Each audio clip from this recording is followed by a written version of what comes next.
a bit of senior moment, I accepted, and then I asked him what he wanted me to do. And it turns out he wanted me to do inside-out turning, which I had never done before. So my demo is over. No, so I spent the next 3 or 4 weeks trying to learn how to do this. It turns out it's not very hard, and I'm sure most of you have done it at least once. So I'm going to cover really the basics. This is not on how to do a museum piece at all. The way I thought we would, the way I originally thought you had to start was with square pieces. I have to thank one of my students for turning me onto these. This is a piece that I bought at Menards, and I didn't even sand it or cut it at all. I just cut, it was 4 feet long, and I just cut it in pieces. And so pass these around.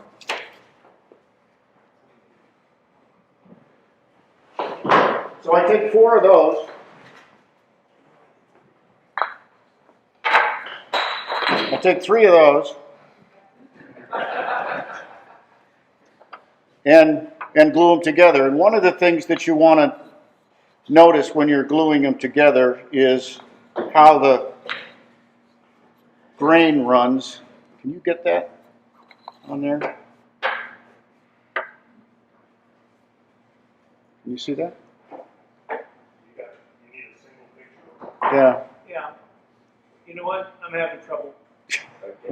What's I guess the so. surprise there? Somebody could switch that over. Yeah, switch it over and we'll do it. We'll do it with Bob. Because you do have quite a bit of grain in any of these. So if you're paying attention and you when you glue it together and glue it with the grain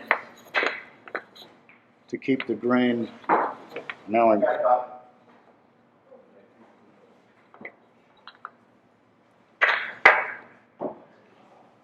So in order to keep track of that,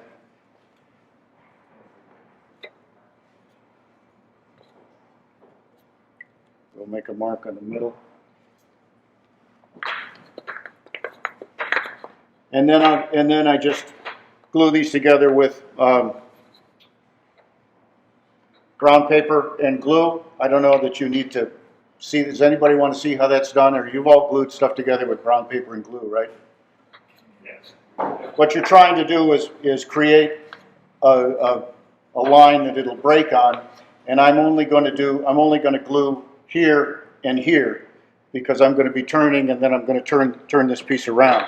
So I'll glue those together.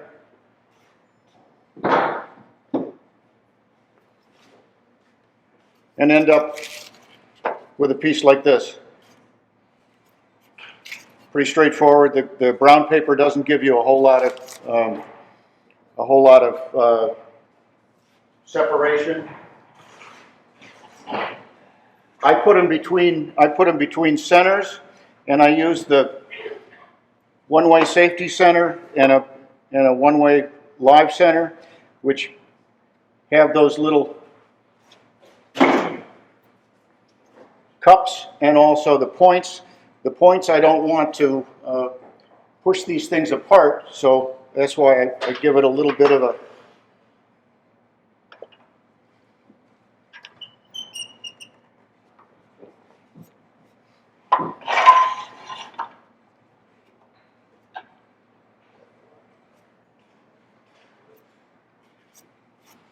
and now these can be done a lot of different ways. What I'm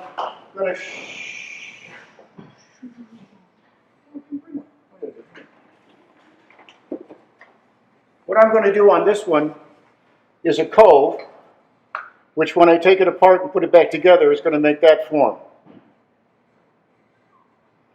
So because this is 4 pieces of wood, I'll end up with 4 little openings in there. I spent a lot of time doodling with these, not doing things that really made any sense at all. I was trying to keep from breaking them, and these are the ones that didn't break. Some people tape the ends of these, like this. either with filament tape or duct tape. I use blue tape sometimes. I have turned these without any glue and just blue tape. It's not very smart, but I have done it. I find that the glue holds up pretty well, but I will, just to make sure, use some duct tape along the edges.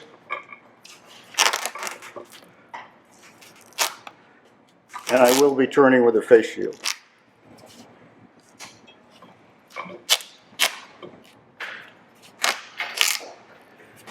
This is just clear pine. It cuts really nicely. I haven't gotten to the point where I'm trying to do this with wood that I actually paid for.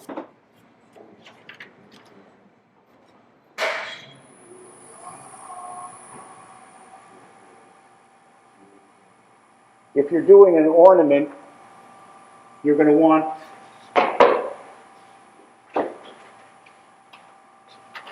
here are some ornaments. You're going to want, obviously, to put the inside part off to one side of the. Where do you want that? If I can, the light a little more, maybe. Okay. How's that? That's good. And I'll pass these around. You'll probably notice right away that the first one I passed around had 4 openings. These 2 big ones have 6, and this little one has 3. That's because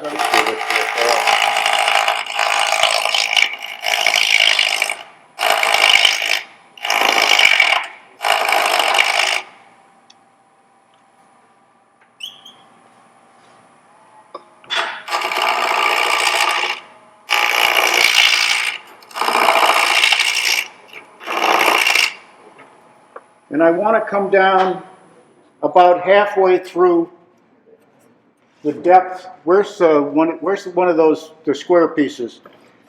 If you look at the square piece, which is about 2 inches in thickness, I want to come down so I'm past or right at that center line.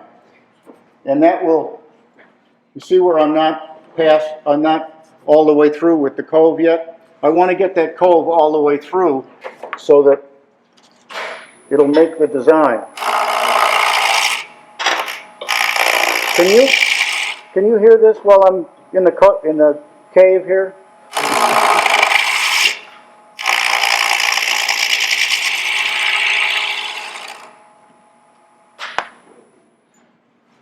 So now it's all the way through. When I put these 2 together, this little place right here is going to be the part that shows up as an opening. And as you can see, it's not very big.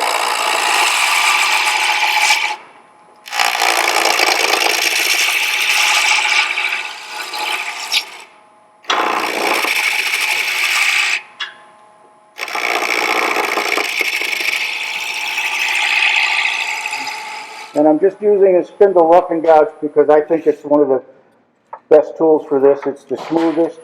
It's one of the fastest.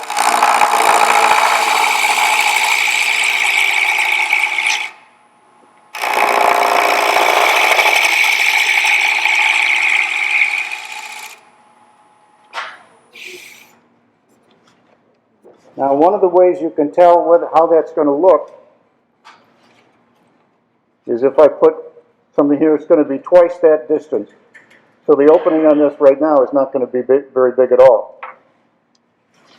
A way to get that a little bit better is to make that much deeper.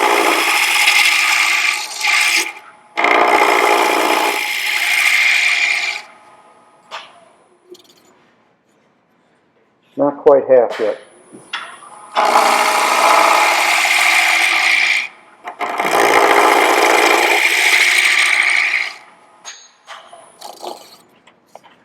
There, that's probably good enough.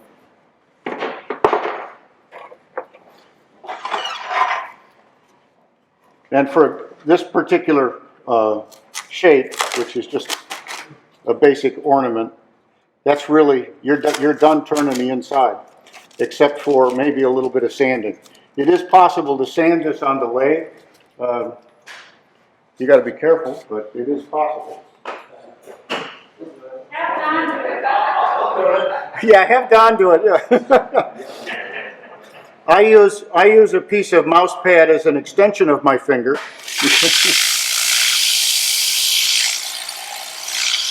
And because this is just clear pine, it really doesn't take very much to do.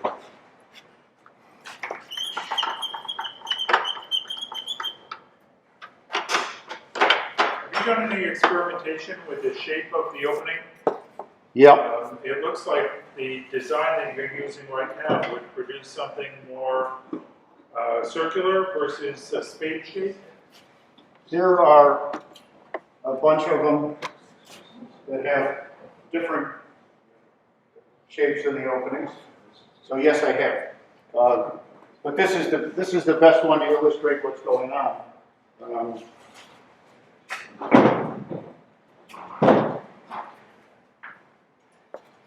So what do you think Derek, what do you think the opening is going to look like on this one? It looks rounded, like a circle. No, it's actually going to be more of a lozenge. Of a what? It's going to be an oval, but it's going to have a sharp point on the top and the bottom. I'm taking this apart with just a big chisel.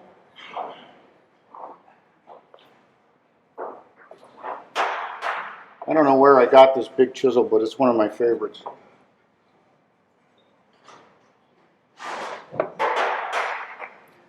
And you notice I put some rubber bands around this so it didn't go all the way around my shop when I cut it apart.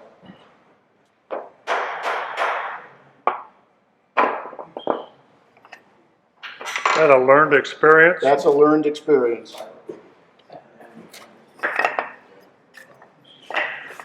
So now, here's the shape that we just cut.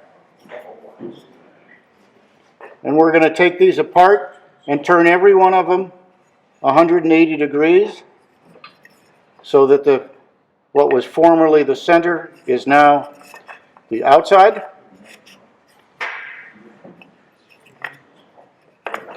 At the outside corners, can you see where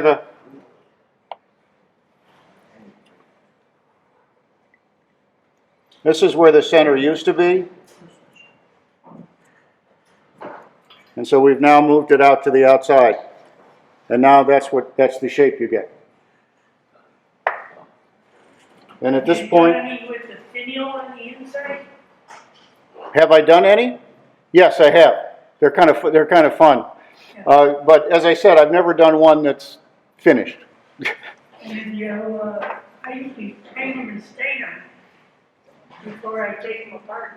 Yep. Now, when I'm gluing this now, I'll glue the entire interface. So there'll be glue. Well, I do that. I'll just glue it. Because now what you're going to do is cut the rest of it so you can glue the whole thing.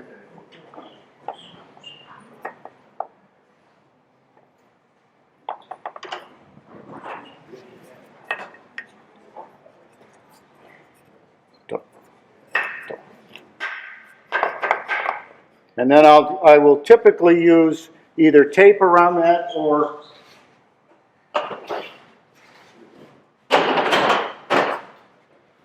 I'll use band clamps, which are a lot faster than the tape.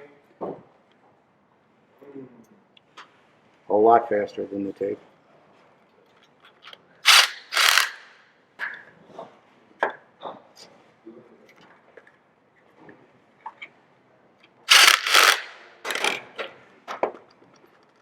And then a little bit of adjustment to make sure that it lines up on the center.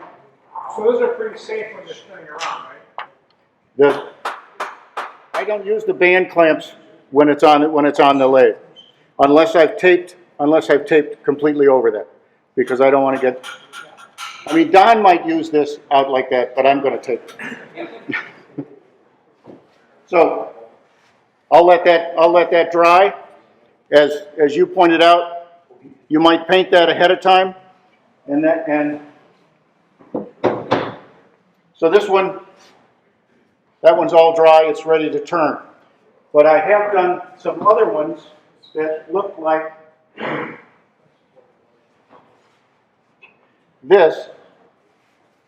And those are done with, I started out with square ones, and those were kind of static. I thought they were not that interesting.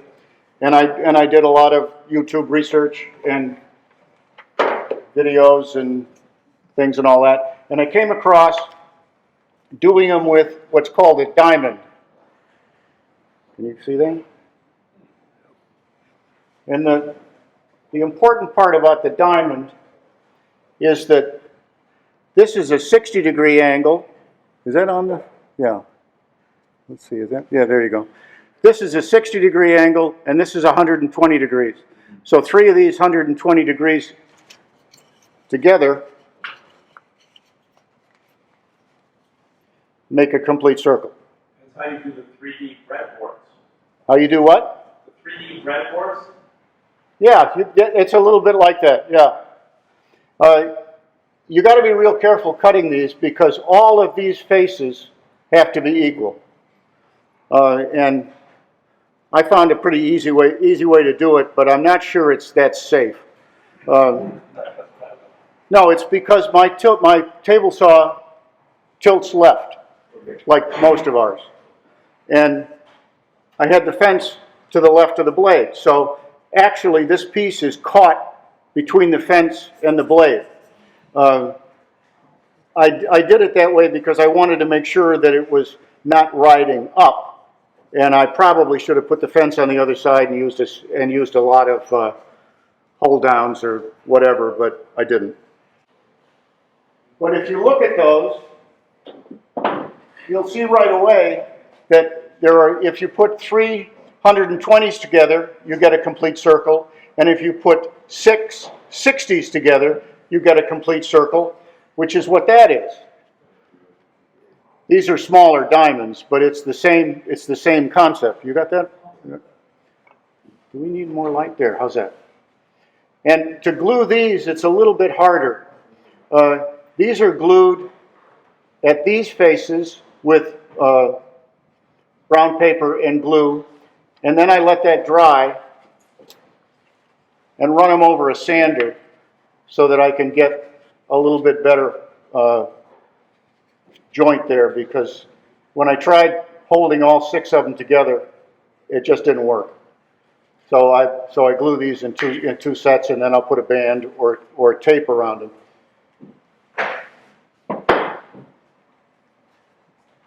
But if I use the 3, like this one, which is all glued up,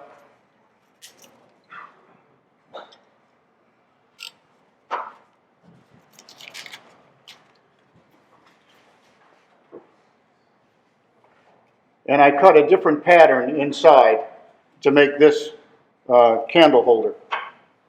And the pattern inside looks like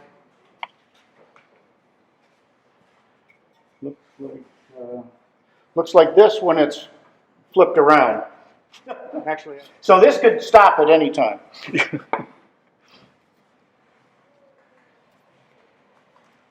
I've been using an awl to make a clearance for these points, but I've also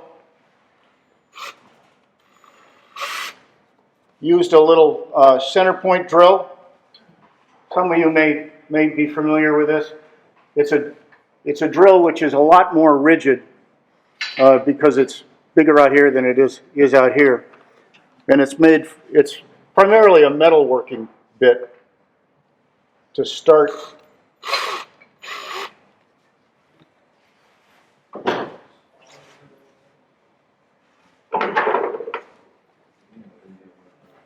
So now I can bring this up here.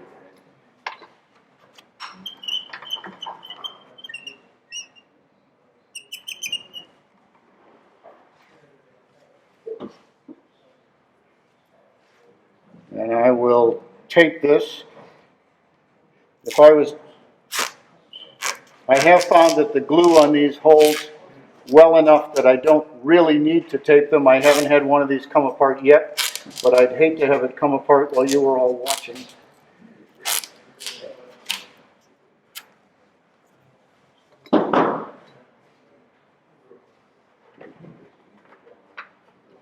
Now to make this shape, I have to do a cove, and then I have to do a V groove. So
this V groove is that part right there, this part right here.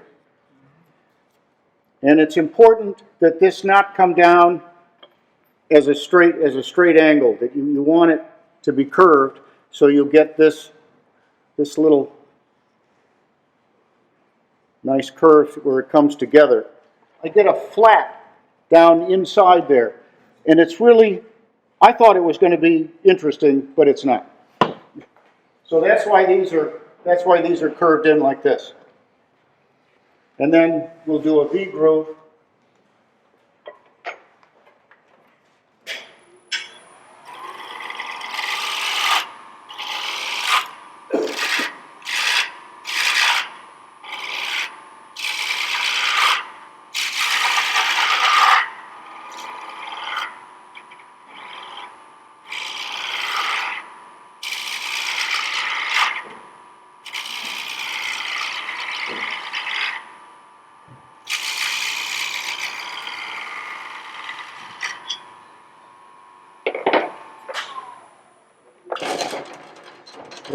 And that's really it to do that shape, which will give you, to do that shape, which will give you this when we turn the outside.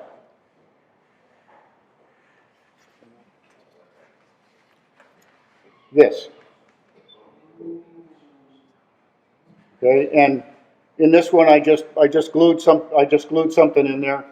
This is designed to be a candle holder. It has a thing up there, so I've outsmarted myself. Because I didn't bring my golf ball.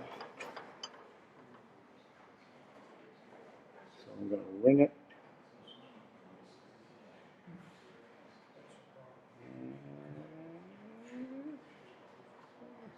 Have you finished any of these at home? Have I finished any? Yes. No. No, you're going to see them finished. That's it. I'm just wondering what I'm able to point out some little discrepancies as far as glue-ups when you... Oh yeah, there will be discrepancies. And mine are, because these are just practice, they've got all sorts of discrepancies. Do you have any suggestions on how to avoid that kind of stuff? Is it sanding? Is it... The pieces themselves have to be as accurate as possible, because when you flip them around, that's when you get that discrepancy. Do you mean coming off the table saw? Coming off the table saw, or however you could run them through a sander and planer and all sorts of stuff like that too. Okay. But that's the most important, because otherwise the things don't line up. But see, this one, that lines up pretty well. Yeah, it does. And because it's not painted, I can come in and do a little bit of sanding there too and even things up. Well, you can pass that one around since I'm not going to cut it.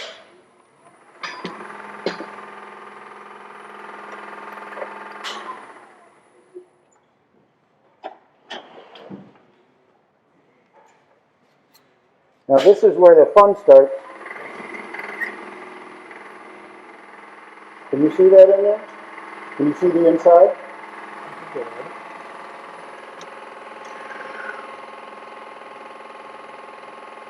It's a blur. A little bit.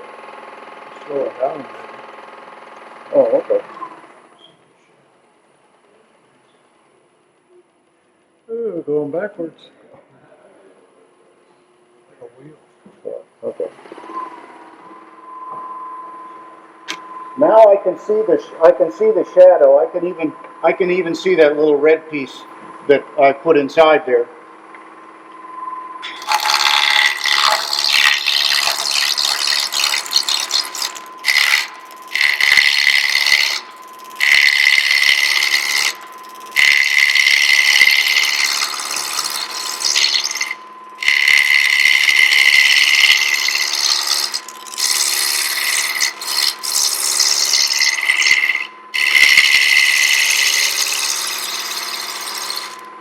And I'm just cutting right through the tape because it's a lot easier than taking it off.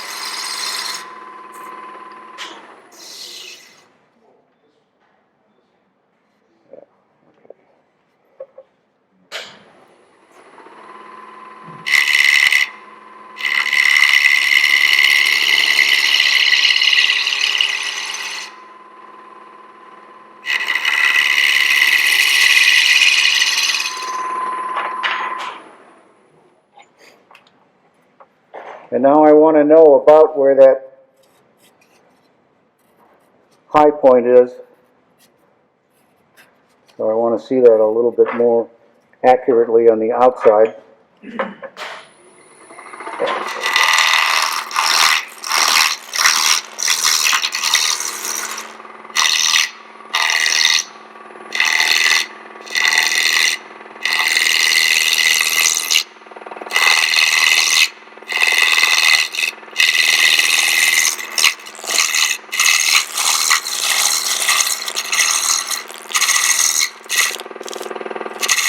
I want to get down so I'm totally round and not a square anymore.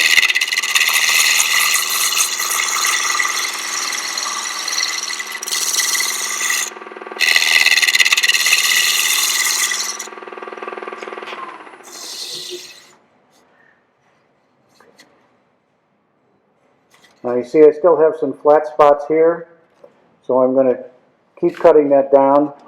I may switch to a smaller gouge.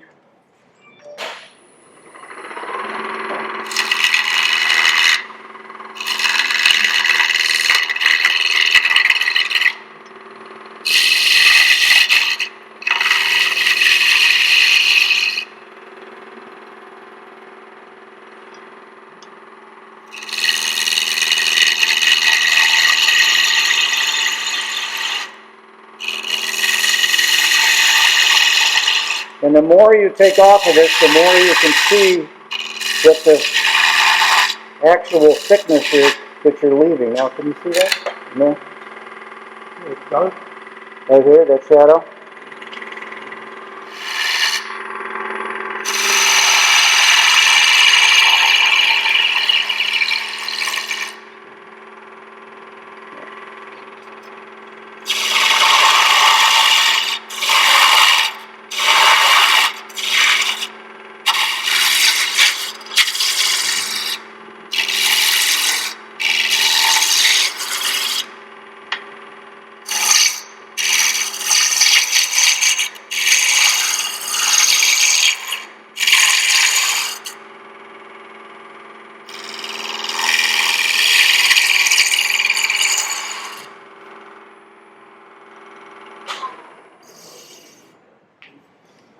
A little bit more. There's still a little flat spot here.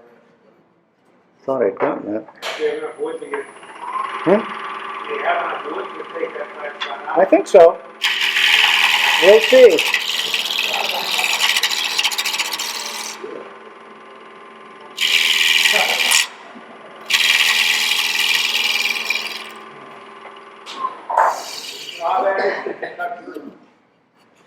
There you go.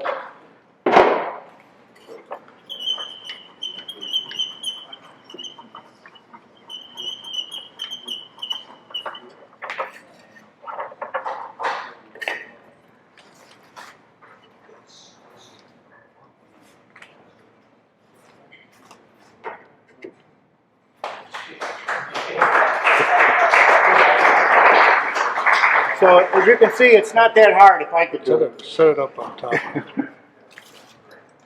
There we go.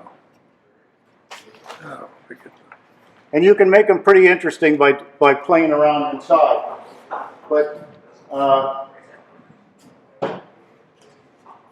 so if we'd taken the star one, this one's all glued together, and turned a cove in it, and then turned everything back around the way we did to this one. This one's been painted inside.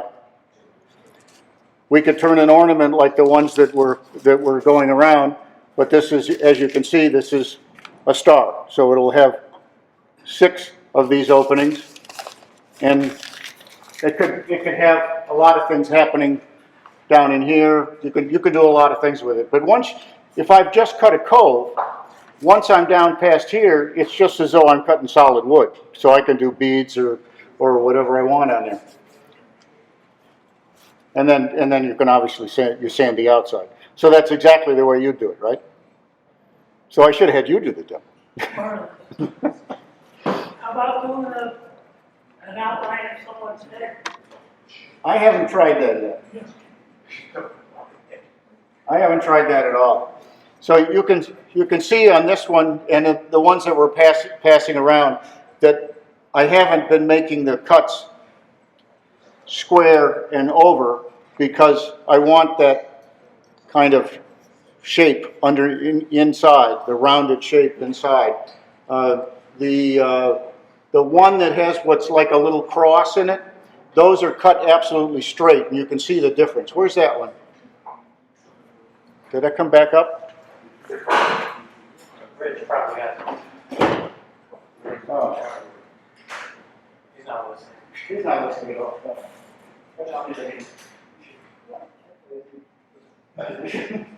Thank you. So this one is cut straight across right here. So it came down, straight across and over, and then this is a groove with a flat bottom. And that gives me a little cross, which won't stand up because I didn't do the side. There we go.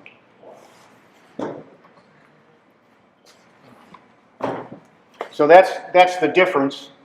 This is a flat bottom in here, right straight through. And you could, to get a little hole in there to put something in later, or actually you pretty much have to put it in when you glue everything together, particularly if you do something a little bit bigger than these openings, so people can't figure out how it got in there in the first place. You could do that by edge of these when you glue them together the last time. Just sand them enough that you end up with a little round opening there, and then you can glue practically anything in. This is a shape that I found pretty interesting. This is just 3 beads when I'm doing the first cut, and then I flip it over and do 3 beads to match, and you get these columns. And there's one of those has 4 with a little bit wider opening, and they're actually kind of interesting. And I think I'm going to do something with them for bases of something, and then that's what the ornament would look like with 6. Any questions? Derek, you got a question? Actually, Rich answered all Oh. Thank you, Rich. You answered all the questions. I did. So, no questions? Thanks for coming. So here it comes. And what do you do in that case? You what are you trying to control it something? Well, you stick your finger out. And it finds the sharpest thing there is there still, and nothing will slice it. So don't do that. I can specify that it's going to be about healing, and in the meantime it's hard to run, I'm sure, stuff like that. So don't do that. I would have been sure. Don't drop a 40-pound bowling on your toe. I did that last night. Derek, did you have something? My question was regarding the YouTube videos, and I was wondering if any of the recent demos that